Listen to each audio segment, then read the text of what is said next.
नमस्कार दोस्तों, मैं राजू वर्ड्स एनालिसिस में आप सभी का स्वागत करता हूं। तो भारत दर्शन सीरीज थोड़ा सा ब्रेक हो गई थी। चलिए कोई नहीं, जैसे जैसे टाइम मिलता रहेगा हम आपसे जुड़े रहेंगे भारत दर्शन सीरीज में कोई ना कोई नया टॉपिक लेकर। ठीक है, तो आज उसी नए टॉपिक के क्रम में हम लेकर आए हैं भारत के प्रसिद्ध या ऐतिहासिक स्मारक। तो हम इसको भी पढ़ेंगे मैप के ही माध्यम से। लेकिन देखिए, जो चीज़ें होती हैं, मतलब जो भारत में हमको पूरा जानना होता है उसको हम मैप के ही सहारे पढ़ते हैं। इसके फ़ायदे हम आपको बता चुके हैं। ठीक है, इसके फ़ायदे यही है कि आपको वो जगह आपके दिमाग में कहीं ना कहीं फिट हो जाती है, तो थोड़ा आप जल्दी याद भी कर लेते हैं और काफ़ी टाइम तक याद रहता है। ये तो हो गया उसके फ़ायदे। लेकिन अगर हम बात करते हैं किसी टॉपिक के बारे में, तो ज़रूरी नहीं कि हम पूरे राज्य को ही टच करें। हम बात करते हैं उस चीज़ की जो हमारे एग्ज़ाम की दृष्टि से महत्वपूर्ण हो। तो हम देखिए उन्हीं स्मारकों के बारे में बात करेंगे जो एग्ज़ाम में प्रसिद्ध हों, ना कि अपने अपने लोकल क्षेत्र में। ठीक है, तो हो सकता है जैसे कोई भी राज्य हो, कोई भी केंद्र शासित प्रदेश हो, तो वहाँ के कुछ ना कुछ स्मारक वहाँ के लिए फेमस तो हैं ही। पूरे भारत के लिए नहीं हो सकते, लेकिन वहाँ के लिए फेमस तो हैं ही। अगर हम राज्य वाइज या केंद्र शासित प्रदेश वाइज चलेंगे तो कोई ना कोई तो मिलेगा ही। लेकिन हमको सब कुछ जानने की ज़रूरत नहीं है। आप जानकारी के लिए रख सकते हैं, लेकिन एग्ज़ाम के पर्पज़ से आप उन्हीं को ज़्यादा फोकस करेंगे जो आपके एग्ज़ाम में पूछे जाते हैं। तो चलिए आज हम प्रयास करते हैं कुछ उन्हीं स्मारकों के बारे में जो हमारे एग्ज़ाम में आते हैं। ठीक है, चलिए अगर हम स्मारक की चर्चा कर रहे हैं तो उसके पहले एक इस पर भी चर्चा होनी चाहिए। अगर कोई ऐतिहासिक स्मारक है तो इससे हमको फ़ायदे क्या होते हैं। चलिए उससे हमको कुछ ये फ़ायदे होते हैं, कुछ अतीत के बारे में जानकारी मिलती है। अतीत के बारे में जैसे इतिहास से संबंधित। अब कोई स्मारक है किसी काल का या किसी राजा ने बनवाया है, तो इससे हम क्या देख सकते हैं। अगर स्मारक, पहले तो देखिए स्मारक, आप समझिए स्मारक है क्या, कोई भी भवन संबंधी जो चीज़ें, यानी भवन जैसा जो भी चीज़ें हैं, मंदिर हुआ, महल हुआ, या फिर कोई घर ही हो गया, मतलब बहुत बड़ा जो भी हो, तो ये सब चीज़ें स्मारक में ही आ जाती हैं। ठीक है, तो हमको इससे जानकारी क्या मिलती है, हमको इससे जानकारी मिलती उस समय के इतिहास के बारे में कुछ ना कुछ जानकारी मिलती। जैसे अगर हम बात करते हैं भवन निर्माण हुआ या कोई महल निर्माण हुआ या कोई किला निर्माण हुआ, तो कहीं ना कहीं वास्तुकला की तकनीक को जानते हैं। ठीक है, कि उस समय की वास्तुकला की तकनीक क्या थी, जो मिस्त्री या कारीगर जो भी बनाते थे महल या उस जो भी किला, तो कैसे बनाते थे, मतलब उनके अंदर क्या क्या कलाएँ थी, जो उस नक्काशियाँ थी उस समय जो फेमस थी, ये चीज़ जानकारी मिलती है। दूसरी ये जानकारी मिलती है उस समय के राज्य की समृद्धता के बारे में, यानी कि राज्य समृद्ध था या राज्य एवरेज था।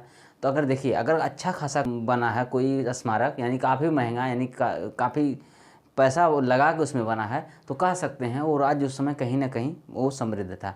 दूसरी बात ये भी है, अगर मान लीजिए कहीं स्मारक कोई बना है तो उनके आसपास कुछ शिलालेख जरूर मिलते हैं। अक्सर ये देखा जाता है कि जो बनवाया रहता है उसके बारे में कुछ ना कुछ जानकारी लिखी रहती है। तो इससे हमको उस राजा और प्लस उसके राज्य तथा उस समाज के बारे में कुछ ना कुछ जानकारी मिल जाती है। तो स्मारकों से ये कुछ फ़ायदे होते हैं। चलिए हम बात करेंगे कुछ प्रसिद्ध स्मारक है जो भारत में है और हमारे एग्ज़ाम में भी प्रसिद्ध ही हैं। चलिए उन्हीं की बात कर रहे हैं। तो हम स्टार्ट कर रहे हैं इधर से। तो सबसे पहले आप इधर से ही चलेंगे, यानी कि इस साइड से। तो देखिए हम सब राज्यों को नहीं टच करेंगे, आपको हम बता दिए ना, हम उन्हीं राज्यों में या उन्हीं स्मारकों को टच करेंगे जो कि एग्ज़ाम के पर्पज़ से महत्वपूर्ण है। अब ये आप ना सोचिएगा कि आप पूरा राज्य ही टच करवाइए, नहीं, कोई ज़रूरत नहीं उसकी।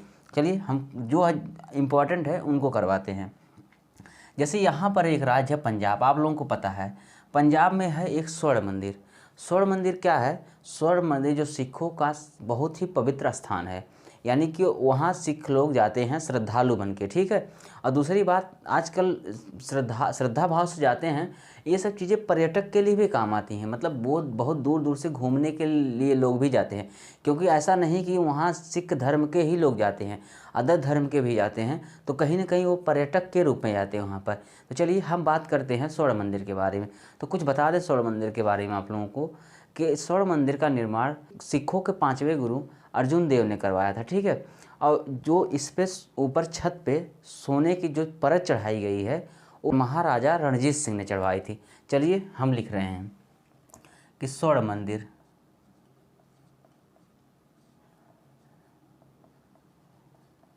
स्वर्ण मंदिर। ठीक है, अब आपको बता दें ना, इसका निर्माण गुरु अर्जुन देव ने करवाया था, तथा इसके छत के ऊपर जो सोने की परत चढ़ाई गई थी वह महाराजा रणजीत सिंह द्वारा चढ़ाई गई थी।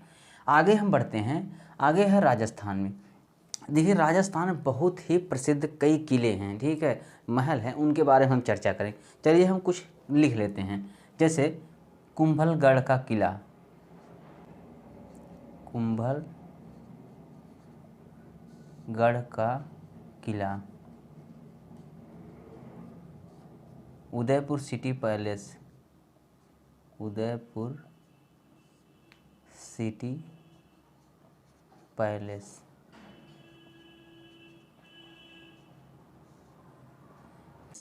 इसके बाद है हवा महल, हवा महल, इसके बाद दिलवाड़ा का जैन मंदिर, दिलवाड़ा का जैन मंदिर, इसके बाद एक है विजय स्तंभ। चलिए इन सब की हम बात करते हैं राजस्थान में। ये विजय स्तंभ हो गया। चलिए एक एक की हम बात करते हैं राजस्थान में जो किले हैं। जैसे कुंभलगढ़ का किला है, तो कुंभलगढ़ के किले से आप लोग अच्छी तरह परिचित होंगे कि कुंभलगढ़ का किला महाराणा प्रताप की जन्मस्थली है। इसको महाराणा कुंभा ने बनवाया था, ठीक है। और ये है, इसकी दीवारें इतनी चौड़ी हैं, लगभग देख सकते हैं, कम से कम मान के लिए 10 मीटर चौड़ी दीवारें हैं इसकी, और कम से कम 30 किलोमीटर लंबाई की दीवारें उस किले की। मतलब उस बात कर रहे हैं ना, जो हम कुंभलगढ़ किला है, किले की हम दीवार जो घेरा गया है उसकी बात कर रहे हैं कि दीवार की लंबाई लगभग 30 किलोमीटर है, उसकी चौड़ाई लगभग आप मान सकते हैं 20 फीट है, ठीक है। 20 फीट के लगभग उसकी चौड़ाई है। तो यह पूरे दुनिया में चीन की दीवार के बाद दूसरी सबसे लंबी दीवार है कुंभलगढ़ के किले की। ये बात आप लोग ध्यान रखिएगा। इसको महाराणा कुंभा ने बनवाया था, इसलिए उसका नाम भी कुंभलगढ़ है, ठीक है। चलिए अगला हम बात करते हैं उदयपुर सिटी पैलेस की। तो उदयपुर सिटी पैलेस राजस्थान राज्य का सबसे बड़ा पैलेस है, इस बात का आप लोग ध्यान रखिएगा। इसके बाद हम बात करते हैं हवा महल। हवा महल आप लोग जानते हैं, हवा महल सवाई सिंह ने बनवाया था। हवा महल को सवाई सिंह ने 1798 में बनाया था, ठीक है। हवा महल हो गया। इसके बाद हम बात करते हैं दिलवाड़ा का जैन मंदिर। देखिए दिलवाड़ा का जैन मंदिर जो है वो बिमल शाह थे, एक कह सकते हैं सेना प्रमुख थे, एक राजा के, जो कि सोलंकी वंश के थे, भीमदेव, यानी भीमदेव के जो सेनापति या मंत्री कह सकते हैं, वो बनवाए थे दिलवाड़ा का जैन मंदिर। और ये दिलवाड़ा का जैन मंदिर माउंट आबू पर स्थित है, ठीक है। माउंट आबू में स्थित है दिलवाड़ा का जैन मंदिर, और यह जैन तीर्थंकरों को समर्पित है, यानी इस मंदिर में जैन तीर्थंकरों की मूर्तियाँ बनाई गई हैं। और सबसे बड़ी बात यह है कि ये कहीं ना कहीं जो दिलवाड़ा का जैन मंदिर बनाया गया, तो कह सकते हैं हृदय परिवर्तन के तौर पर बनाया गया। यानी हुआ क्या था, हुआ ये था उस समय जब जो बिमल शाह थे, बिमल शाह के टाइम बहुत बड़ा युद्ध हुआ, तो ये बहुत ही निपुण थे कूटनीति में, तो उस समय बहुत ही ज़्यादा रक्तपात हुआ था। तो इतना ज़्यादा रक्तपात हुआ तो इनको लगा कि हम पाप के भागीदारी बन गए। तो ये अपने पाप से छुटकारा पाने के लिए कुछ गुरुओं के पास गए। तो एक जैन गुरु ने इन्हें सलाह दी, देखिए बोले कि आपका जो पाप है वो तो ख़त्म तो नहीं हो सकता, लेकिन हाँ आप मंदिर वगैरह बनवा के अपने पाप को कम कर सकते हैं। तो इसलिए बिमल शाह ने दिलवाड़ा का जैन मंदिर माउंट आबू बनवाया, और यह जैन तीर्थंकरों को समर्पित है। ये बात आप लोग ध्यान रखिएगा। इसके बाद हम बात करते हैं विजय स्तंभ। तो विजय स्तंभ राणा कुंभा ने बनवाया था। राणा कुंभा ने कब बनवाया था, जब गुजरात और मालवा पर विजय प्राप्त किए थे अलाउद्दीन खिलजी की सेना पर, ठीक है। ये उस उपलक्ष्य में विजय स्तंभ बनाए थे महाराणा कुंभा ने। चलिए इसके बाद हम बात करते हैं अगले स्टेट के बारे में, जो कि है गुजरात। गुजरात की बात करते हैं तो गुजरात में एक आप लोग बहुत ही फेमस मंदिर सुने होंगे, सोमनाथ मंदिर। सोमनाथ मंदिर, सोमनाथ मंदिर की बात करते हैं तो यह काफ़ी प्राचीन मंदिर है, ठीक है। मतलब कह सकते हैं इसके बारे में कई बातें भी प्रचलित हैं कि यह देवताओं द्वारा ही निर्मित मंदिर है। मतलब इसका कोई वो नहीं मिल पाता है एग्जैक्ट कि हाँ मंदिर कब बनाया गया। चलिए मंदिर बना तो है, चलिए वो बात अलग की है, उस पर हम चर्चा नहीं करेंगे। हम चर्चा करेंगे सोमनाथ मंदिर के बारे में। देखिए सोमनाथ मंदिर जब मतलब जो आज का रूप है वो उस तरह से पहले नहीं था। सोमनाथ मंदिर था तो इसको आक्रांताओं ने, यानी कि बाहरी आक्रांताओं ने कई बार लूटा, जैसे कि महमूद गजनी ने इसको 17 बार खुद ही लूटा था। तो तो क्या हुआ था, इस काफ़ी जर्जर स्थिति में हो गया था।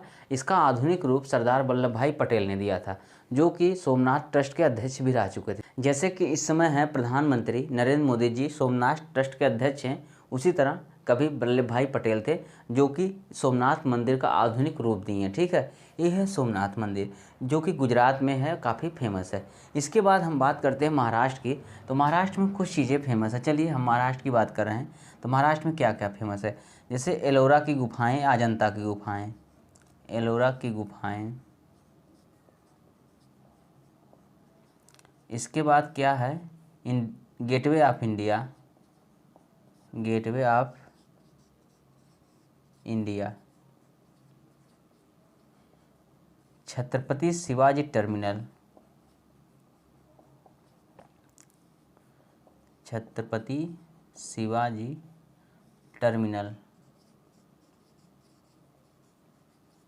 और देखिए अजंता की गुफा, एलोरा अजंता, आप एक साथ समझ लीजिए। चलिए इसके बारे में बात करते हैं, एलोरा की गुफाएं क्या है। तो एलोरा की गुफाएं जो हैं, इनमें 34 गुफाएं हैं। ठीक है, उसमें कुछ गुफाओं में बौद्ध धर्म से संबंधित कुछ बातों का उल्लेख, यानी चित्रण का उल्लेख या मूर्तियाँ बनाई गई हैं। कुछ में हिंदू धर्म से संबंधित है, कुछ में जैन धर्म से संबंधित है। तो ये बताता क्या हमको, ये बताता उस समय के धार्मिक सहिष्णुता की बात बताता है कि उस समय सभी धर्मों में कहीं ना कहीं सब धर्मों का सम्मान था। ऐसा नहीं है कोई एक ही धर्म वर्चस्व में आए या उन्हीं का ज़बरदस्ती हमारे ऊपर थोपा जाए। तो कहीं ना कहीं बता रहा है कोई एलोरा की गुफाएं कि उस समय सभी धर्मों को एक समान नज़र से देखा जाता था।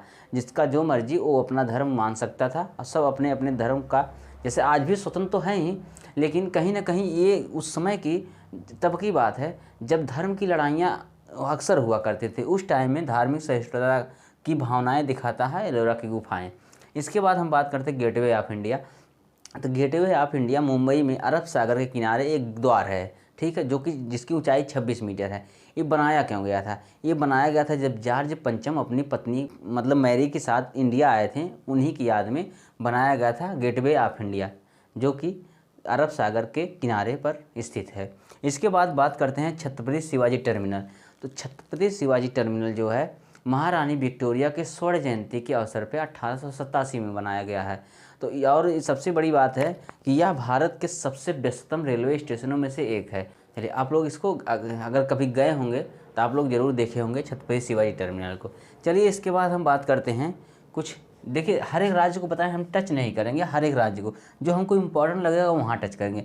यहाँ हम बात करते हैं केरल में। केरल में एक पद्मनाभ स्वामी मंदिर है, आप इसको याद रख लीजिए बस याद। बाकी हम मंदिरों का एक अलग वीडियो बनाएंगे, क्योंकि मंदिरों से भी काफ़ी क्वेश्चन पूछे जाते हैं, तो उसका हम अपना एक अलग वीडियो बनाएंगे। खैर कुछ इंपॉर्टेंट मंदिरों की हम चर्चा कर देंगे यहाँ स्मारक के रूप में, लेकिन जो मंदिर के भी रूप में महत्व रखते हैं उनकी हम चर्चा अलग से ही करेंगे। बाकी स्मारक के रूप में महत्व जो मंदिर रखते हैं उनकी भी कहीं ना कहीं हम चर्चा कर लेंगे। तो आप केरल में ध्यान रख सकते हैं, पद्मनाभ स्वामी मंदिर है केरल में। ठीक है, इसके बाद हम बात करते हैं तमिलनाडु में। तमिलनाडु में एक मंदिर है मीनाक्षी मंदिर। ठीक है, मीनाक्षी मंदिर। एक है बृहदेश्वर मंदिर, बृहदेश्वर मंदिर।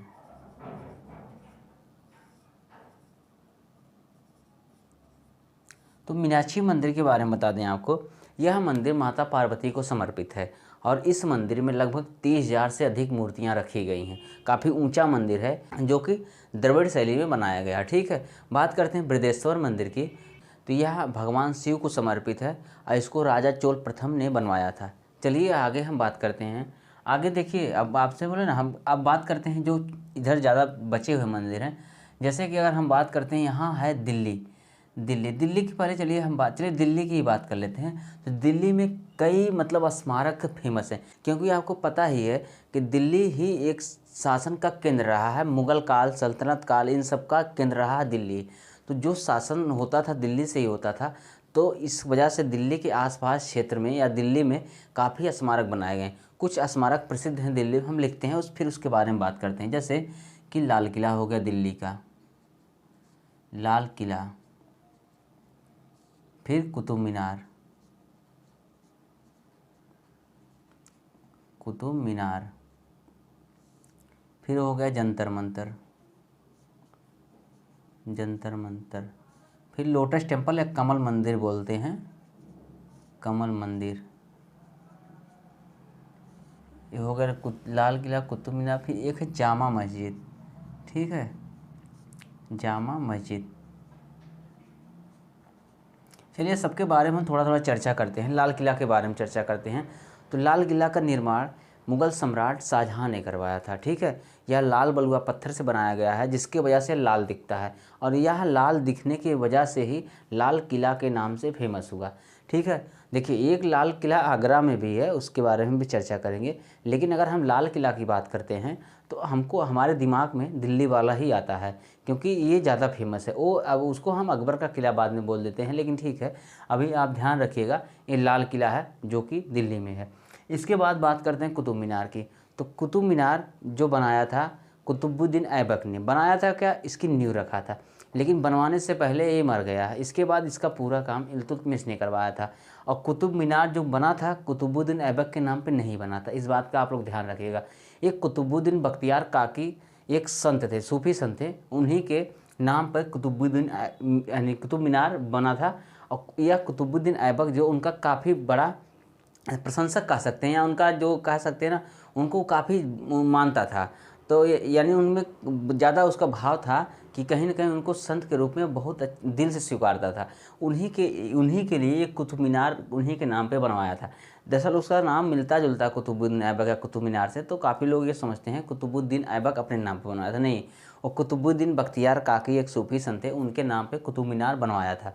जंतर मंतर की बात करते हैं तो जंतर मंतर को राजा जय सिंह ने बनवाया था। यह एक वेधशाला है जो कि दिल्ली में ही स्थित है। आप लोग काफ़ी सुनते होंगे, अभी कुछ टाइम पहले जंतर मंतर पर किसानों का बहुत बड़ा आंदोलन हुआ था, मतलब दिल्ली में, अभी 2-3 साल पहले जो भी हुआ घटना, तो आप शायद उसके बारे में अच्छी तरह जान रहे होंगे। इसके बाद हम बात करते हैं कमल मंदिर की। इसको लोटस टेम्पल बोलते हैं, और लोटस टेम्पल यह बहाई उपासना को धारण करता है। बहाई उपासना क्या है, इसमें यह बोलता है कि पूरे विश्व में एक ही ईश्वर है, ठीक है, एक ही ईश्वर को मानते हैं। तो यह अलग अलग ईश्वर के रूप को नहीं मानता है, कह सकते हैं यह एकैश्वरवाद को मानता है, यह बहाई उपासना। सबसे बड़ी बात यह है, इस मंदिर में कोई धार्मिक कर्मकांड नहीं होता है, फिर भी हर एक धर्म का व्यक्ति यहाँ पर जाता है, अपनी धार्मिक पुस्तकों को पढ़ता है, मतलब इसके लिए कोई प्रॉब्लम नहीं। लेकिन धार्मिक कोई कर्मकांड यहाँ नहीं होता है। इस मंदिर में जाने के लिए एक पर्यटक के रूप में या कोई अपनी धार्मिक भावना लेकर सब लोग जाते हैं।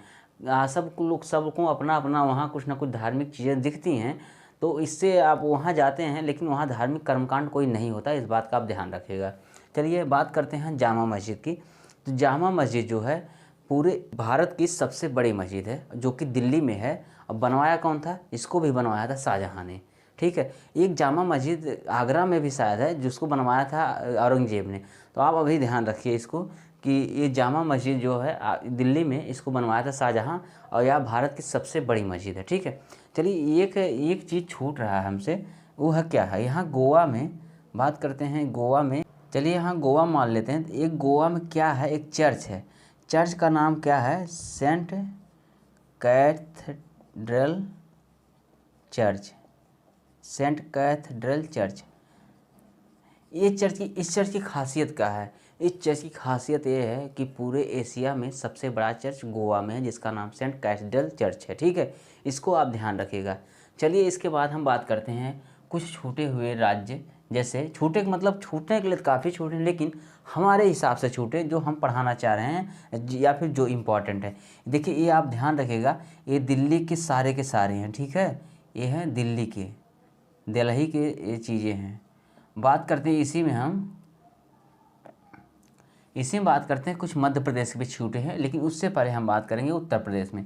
देखिए उत्तर प्रदेश भी दिल्ली के काफ़ी करीब है, ठीक है। दिल्ली के काफ़ी करीब होने के कारण उसका विस्तार जो था, यानी कि दिल्ली के प्रभाव उत्तर प्रदेश में भी था, पश्चिमी क्षेत्र में। तो यहाँ पर भी काफ़ी किले या जो स्मारक बनाए गए उनके बारे में हम चर्चा करेंगे। चलिए जैसे क्या है, आप लोगों को पता ही है कि सबसे प्रसिद्ध स्मारक है ताजमहल, जो संसार के 7 आश्चर्यजनकों में से एक है ताजमहल। इसके बाद आगरा का किला है, आगरा का किला है। इसके बाद बड़ा इमाम बाड़ा है, बड़ा इमाम बाड़ा है। इसके बाद कुछ छूट रहा, आगरा का किला, बड़ा इमामबाड़ा, ताजमहल और फतेहपुर सीकरी का बुलंद दरवाज़ा। ठीक है, बुलंद दरवाज़ा है। चलिए, ये हैं उत्तर प्रदेश के कुछ प्रसिद्ध स्मारक। हम बात करते हैं ताजमहल की। तो ताजमहल से आप लोग भली भांति परिचित हैं और हो सकता है कुछ लोग गए भी होंगे वहाँ घूमने के लिए, क्योंकि लाखों की संख्या में प्रतिवर्ष लोग यहाँ घूमने जाते हैं। पर्यटक का बहुत बड़ा केंद्र है ताजमहल। ठीक है, भारत में पर्यटन का बहुत बड़ा केंद्र ताजमहल है। तो ताजमहल को बनवाया था मुग़ल सम्राट शाहजहाँ ने। इसका निर्माण कार्य कब हुआ था? 1632 से स्टार्ट हुआ था, 1653 में बन के तैयार हुआ था। ठीक है, और सबसे बड़ी बात यह है कि ये दुनिया के 7 आश्चर्य इमारतों में से, आश्चर्यजनकों में से एक है ताजमहल भी, जो कि अपने ही भारत देश में स्थित है, उत्तर प्रदेश में। और यह यमुना नदी के किनारे है। बना था मुमताज़ महल की याद में, जो कि शाहजहाँ की पत्नी थी। शाहजहाँ की पत्नी जो कि मुमताज़ महल थी, उसकी याद में शाहजहाँ ने ताजमहल का निर्माण करवाया था। ये हो गया ताजमहल के बारे में। इसके बाद हम बात करते हैं आगरा का किला। आगरा का किला भी समझिए कि लाल किला जैसे ही बना है, मतलब वो भी लाल बलुआ पत्थर से बना, लेकिन सब का सब पूरा लाल बलुआ पत्थर ही नहीं है, मतलब है वो भी मैक्सिमम उन्हीं से बना है। तो ये भी लाल किला ही है, लेकिन हम उसको आगरा का लाल किला बोलते हैं, क्योंकि अगर हम सिर्फ लाल किला बोलेंगे तो सबके दिमाग में दिल्ली का ही लाल किला आता है। तो आप जानिए आगरा का लाल किला जो है, आगरा का किला या आगरा का लाल किला, बात एक ही है। इसको बनवाया था अकबर ने। ठीक है, अकबर ने आगरा का किला बनवाया था या आगरा का लाल किला बनवाया था। इसके बाद बात करते हैं बड़ा इमामबाड़ा। तो बड़ा इमामबाड़ा जो है नवाबों की नगरी लखनऊ में स्थित है, इसको आप लोग ध्यान रखेगा। इसके बाद बात करते हैं बुलंद दरवाज़ा। बुलंद दरवाज़ा जो आगरा में स्थित एक जगह है फतेहपुर सीकरी। तो फतेहपुर सीकरी में अकबर ने बनवाया था। और कब बनवाया था? यह गुजरात विजय के उपलक्ष्य में बनवाया था, यानी कि बुलंद दरवाज़ा जो कि फतेहपुर सीकरी में स्थित है, अकबर ने बनवाया था। चलिए हम बात करते हैं इसके बाद कुछ जो प्रसिद्ध स्मारक हैं। जैसे अगर हम मध्य प्रदेश की बात करते हैं, यहाँ मान लीजिए एमपी, आप सिंबल बना दे रहे हैं। एमपी में कुछ फेमस हैं, जैसे कि आप लोग खजुराहो मंदिर सुने होंगे, और उसके साथ साथ एक वहाँ का फेमस है सांची का स्तूप। तो चलिए हम इसको लिखते हैं, इसके बाद बात करते हैं। एक सांची का स्तूप है, सांची का स्तूप। इसके बाद खजुराहो का मंदिर, खजुराहो का मंदिर। सांची के स्तूप के बारे में हम बात करते हैं। तो सांची की स्तूप जो मौर्य वंशी चक्रवर्ती सम्राट अशोक थे, उन्होंने बनवाया था। और यह बताया जाता है कि इस सांची की स्तूप में भगवान बुद्ध का कुछ अवशेष रखा गया, यानी कि मरणोपरांत या जब महापरिनिर्वाण हो गया उनका, इसके बाद उनका कुछ अवशेष सांची की स्तूप में रखा गया है। तो ये बौद्ध धर्म के लिए श्रद्धा से जुड़ा हुआ है। और सबसे बड़ी बात, यह प्यार, विश्वास, साहस और पराक्रम का प्रतीक है सांची का स्तूप।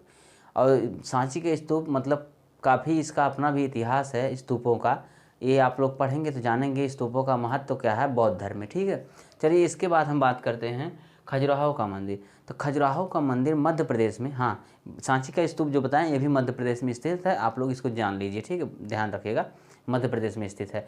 बाकी हम बात कर रहे हैं जो खजुराहो का मंदिर है, खजुराहो का मंदिर भी मध्य प्रदेश के छतरपुर में स्थित है। यह मतलब अपनी वास्तुकला के लिए काफ़ी फेमस है, अपनी कामुक मूर्तियों के लिए भी फेमस है।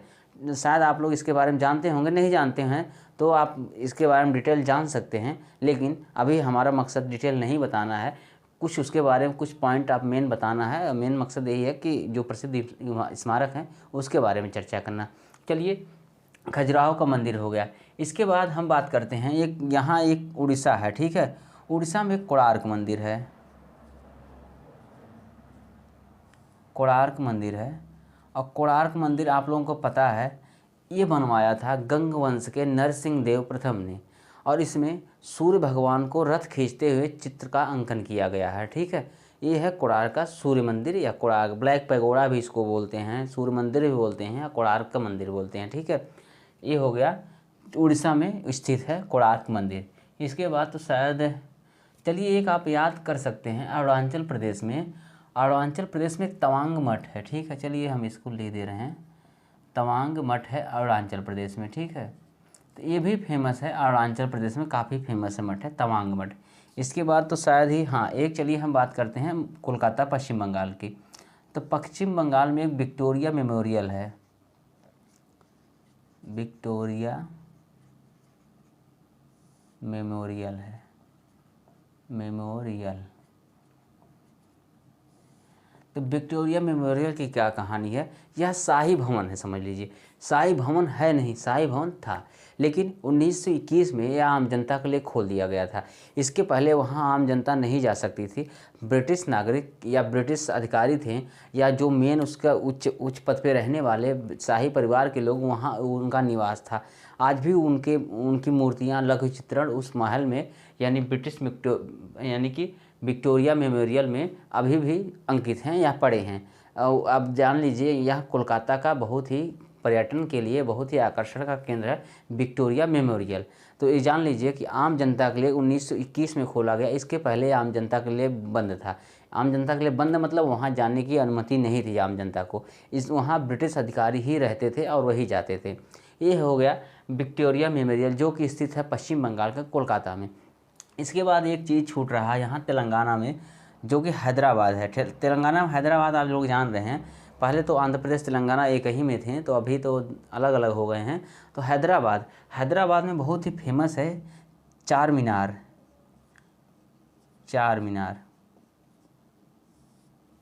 तो आप लोग जानते हैं जब ये हुआ था बहमनी राज, तो बहमनी राज जब अलग अलग भागों में टूटा था, तो उसमें एक कुतुब शाही वंश था। तो उसमें कुतुब कुली शाह ने चार मीनार का निर्माण करवाया था, जो कि हैदराबाद में स्थित है। और ये चार मीनार कहाँ है, हैदराबाद में। हैदराबाद कहाँ है, मूसी नदी के किनारे। चलिए वो तो बात आप ध्यान रखिएगा। ये चार मीनार जो है कि कुतुब कुली शाह, जो कि कुतुब शाही वंश का था, उसने चार मीनार का निर्माण करवाया था। इसके बाद हम बात करते हैं कर्नाटक मैसूर पैलेस, यानी कि इसको मैसूर पैलेस भी बोलते हैं। ये रहा कर्नाटक, तो मैसूर पैलेस। चलिए आप लोग ध्यान रखिएगा, मैसूर पैलेस ये भी काफ़ी फेमस पैलेस है, ठीक है। इस बात का आप लोग ध्यान रखिएगा। और लगभग सारे के सारे हो ही गए जितने हमको इम्पोर्टेंट लग रहे थे। अब तो कुछ नहीं बचा होगा। चलिए जहाँ तक है मैक्सिमम हो गया, ठीक है। ये रहे भारत के कुछ प्रसिद्ध या प्रमुख या ऐतिहासिक स्मारक, जो एग्जाम में पूछे भी जाते हैं। आपको जानकारी भी होनी चाहिए इन सब चीज़ों की, ठीक है। तो उम्मीद करते हैं ये वीडियो आप लोगों को अच्छा लगा होगा। और हाँ, एक बात आपको बता दें कि आप लोग इसको एक बार अपने मन से ज़रूर करने का प्रयास करिए। इस जो हम देखिए, फिर भी हम सब राज्य नहीं टच किए, फिर भी हम राज्य वाइज ही चले हैं। तो थोड़ा इससे क्या है, आप लोगों को कहीं ना कहीं याद करने में आसानी होगी। और एक बात हम लिखे तो सिर्फ यहाँ पर प्रसिद्ध ऐतिहासिक स्मारक है, लेकिन हर एक स्मारक के बारे में थोड़ा बहुत आपको कुछ ना कुछ बताए हैं। तो उस बात का भी आप लोग अच्छे से ध्यान रखिएगा, क्योंकि एग्जाम में ज़रूरी नहीं स्मारक ही पूछ लें किस राज्य से बिलोंग करता है, हो सकता है उसके बारे में भी पूछ सकता है, ठीक है। कौन बनवाया है, ठीक है, किस वंश ने बनवाया है, ये सब चीज़ें पूछ सकता है। आप इसका ध्यान रखिएगा। एक बात बता दें, सिटी पैलेस पिछौला झील है, राजस्थान उसके बगल में स्थित है। चलिए अभी माइंड में आ गया तो बता दे रहे हैं। तो आप इस चीज़ का आप लोग ध्यान रखिएगा, तो एक अपने से करने का प्रयास करिएगा, आपको याद भी हो जाएगा, ठीक है। चलिए उम्मीद करते हैं वीडियो अच्छी लगी होगी। अगर वीडियो अच्छी लगी इसको लाइक करिए, सब्सक्राइब करिए और दोस्तों को शेयर करिए। धन्यवाद।